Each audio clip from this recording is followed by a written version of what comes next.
Lihatlah warna ini, bukan sekedar dua warna, tapi simbol dari ribuan perjuangan dan satu cita-cita besar. Kita berdiri di atas tanah yang kaya akan cerita. Halo semua, perkenalkan nama saya Cesya Aurika Supaspandra dengan NIM 2501925. Dalam video ini, saya akan mengajak kalian untuk memahami 4 pilar yang menjadi algoritma kebangsaan kita, yaitu Pancasila, Undang-Undang Dasar 1945, Bhinneka Tunggal Ika, dan NKRI. Tanpa berlama-lama, mari kita mulai pembahasannya. The Pancasila. Panca means five, Sila means principle. The Pancasila, the five guiding principles of our national life. Pancasila ini bukan sekedar rangkaian kata, melainkan sebuah kisah agung tentang bagaimana kita sebagai bangsa yang begitu beragam bisa bersatu. Pancasila merupakan dasar negara, ideologi, dan falsafah hidup Republik Indonesia. Nama ini berasal dari bahasa Sanskerta, panca yang berarti 5, sila yang berarti asas atau prinsip. Pancasila dirumuskan pada 1 Juni 1945.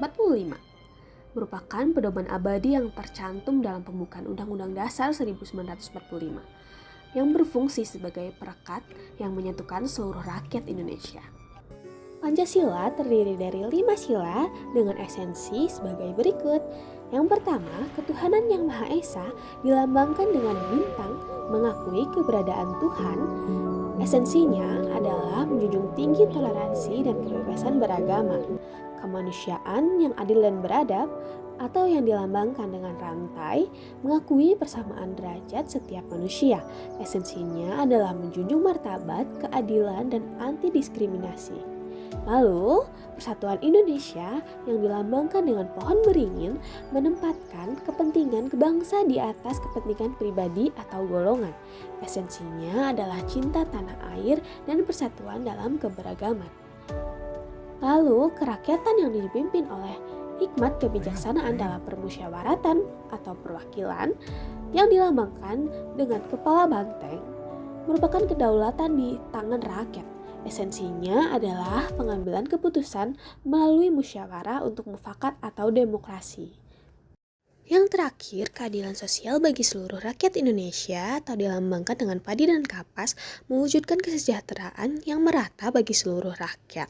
Esensinya adalah keseimbangan antara hak dan kewajiban. Contoh di kehidupan nyata adalah ikut serta dalam kerja bakti atau gotong royong di lingkungan untuk kepentingan bersama. Itu sila ketiga atau persatuan.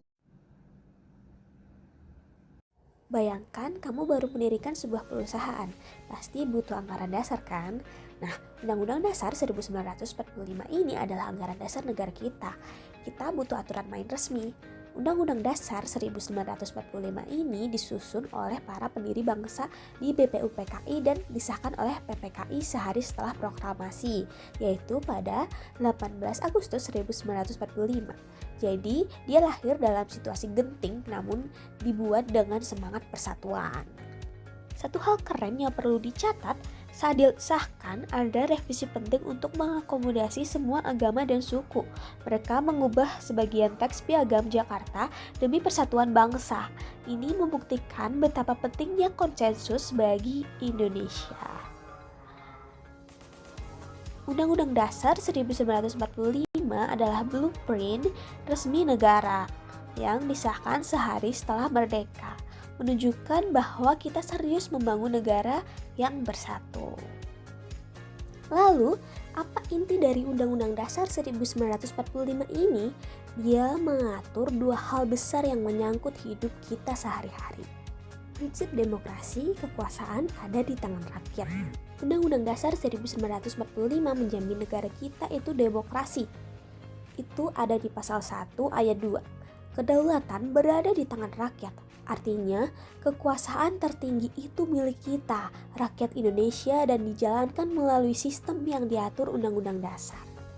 Lalu, ada di pasal 1 ayat 3 yang bilang, kita ini negara hukum, jadi tidak ada yang bisa bertindak sembarangan. Presiden, DPR, semua harus patuh pada hukum, tidak ada yang kebal.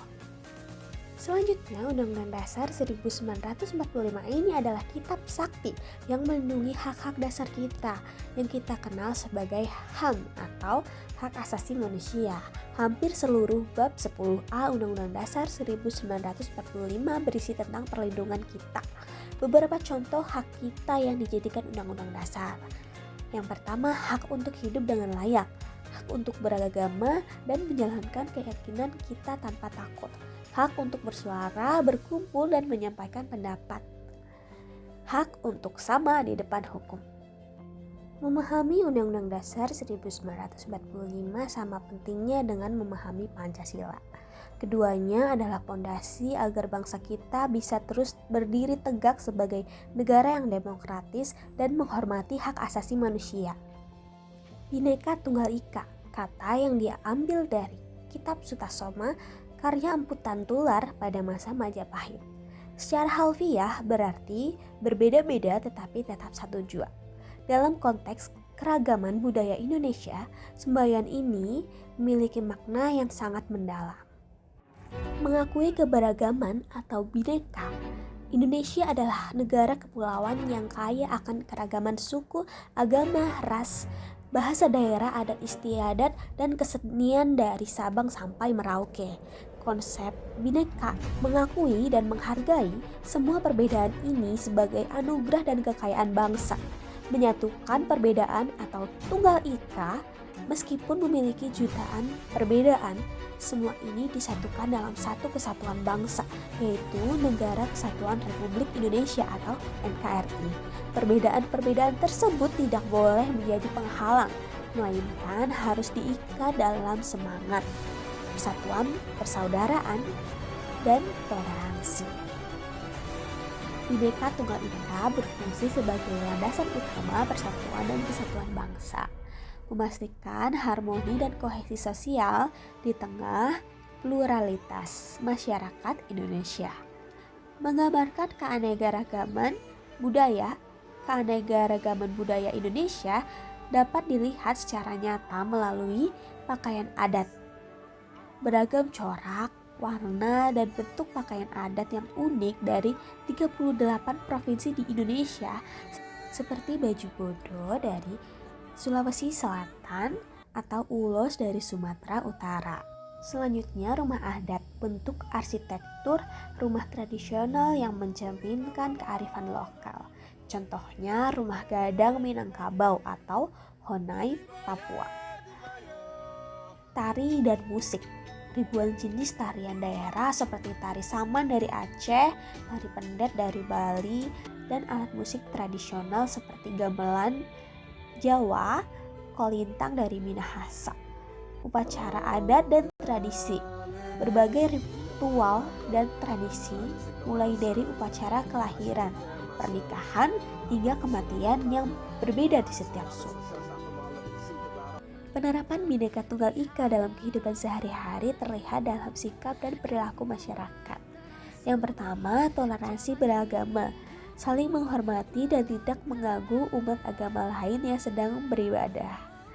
Ikut serta dalam kegiatan gotong royong di lingkungan tempat tinggal tanpa memandang latar belakang, agama, suku, atau ras tetangga. Harmoni suku dan budaya. Menghargai dan tidak merendahkan adat istiadat atau bahasa daerah suku lain.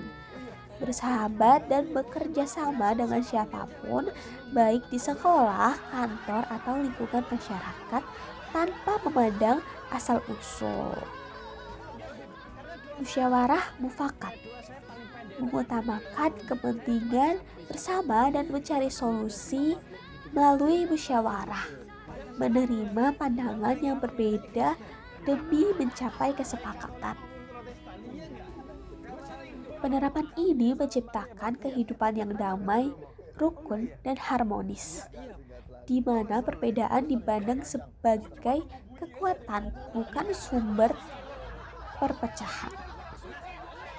NKRI harga mati adalah konsensus keempat dan merupakan tekad final bangsa Indonesia yang menetapkan Negara Kesatuan Republik Indonesia sebagai bentuk negara yang tidak dapat diganggu-gugat. Prinsip ini menegaskan arti penting dari kedaulatan negara dan kesatuan wilayah dalam konteks kedaulatan. NKRI harga mati berarti Indonesia adalah negara yang mandiri dan memiliki kekuasaan penuh untuk mengatur diri sendiri tanpa intervensi asing. Dalam konteks kesatuan wilayah, slogan ini menjamin bahwa seluruh wilayah Nusantara dari Sabang hingga Merauke adalah satu kesatuan utuh yang tidak boleh dipecah belah. Prinsip ini secara nyata berperan dalam mempertahankan persatuan bangsa, terbukti dalam penanganan ancaman separatisme seperti yang pernah terjadi di beberapa daerah, di mana ia menjadi landasan ideologis dan hukum untuk menjaga keutuhan. NKRI harga mati juga menjadi benteng moral untuk meredam konflik horizontal, serta menegaskan komitmen Indonesia dalam menjaga perbatasan wilayah dan menolak segala upaya penggantian ideologi negara yang akan meruntuhkan persatuan. Sebagai penutup, mari kita hormati dan pahami bahwa Bhinneka Tunggal Ika adalah kekuatan super kita, bukan sumber perpecahan. Hentikan ego kelompok, utamakan persatuan. 3 langkah konkret bagaimana cara memperkuat persatuan ini. Tingkatkan toleransi nyata, berinteraksi dan bergaul tanpa batas suku, agama atau golongan. Memperkuat gotong royong. Aktif dalam kegiatan sosial, utamakan kepentingan bersama. Jaga etika digital, jadikan media sosial sebagai alat pemersatu, bukan pemecah belah. Menjaga Indonesia adalah tanggung jawab moral kita bersama. Mari kita tegakkan persatuan. Sekian dari saya, terima kasih.